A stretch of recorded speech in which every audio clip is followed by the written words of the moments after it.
দুনিয়ার কোনো কিছু হাসিল হয়ে যাওয়া এটা সফলতা নয়। একজন মুমিন মুসলিমের মর্যাদা আল্লাহর কাছে এক পাল্লায় যদি একজন মুমিন মুসলিমকে রাখেন, আরেক পাল্লায় পুরো পৃথিবীকে রাখেন।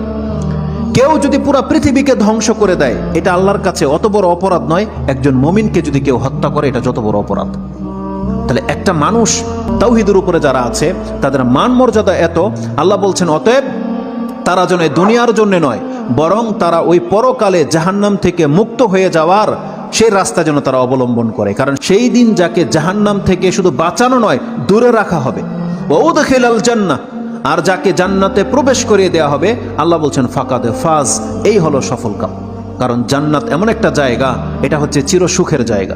একবার শুধু কোনো ব্যক্তিকে জান্নাতে ঢুকিয়ে দিলে জীবনের যত পেরেশানি আছে সব দূর হয়ে যাবে, সব দূর হয়ে যাবে। তাহলে পরকালের ব্যাপারটা হচ্ছে এমন। আল্লাহ বলতেছেন সেই দিন যাকে জান্নাতে ঢুকিয়ে দেওয়া হবে, আল্লাহ বলছেন এই ব্যক্তি হচ্ছে সফল কাম। তাহলে এই সফলতা আসবে কিসে? একমাত্র আপনার ঈমান, তাওহীদ। আপনি আল্লাহকে মেনে নিয়েছেন, আল্লাহর বান্দা, আপনি আল্লাহর সাথে শিরিক করেন না, এমন প্রত্যেকটা ব্যক্তি সেই জান্নাত সে পাবেই পাবে। এটা আল্লাহ ওয়াদা করেছে।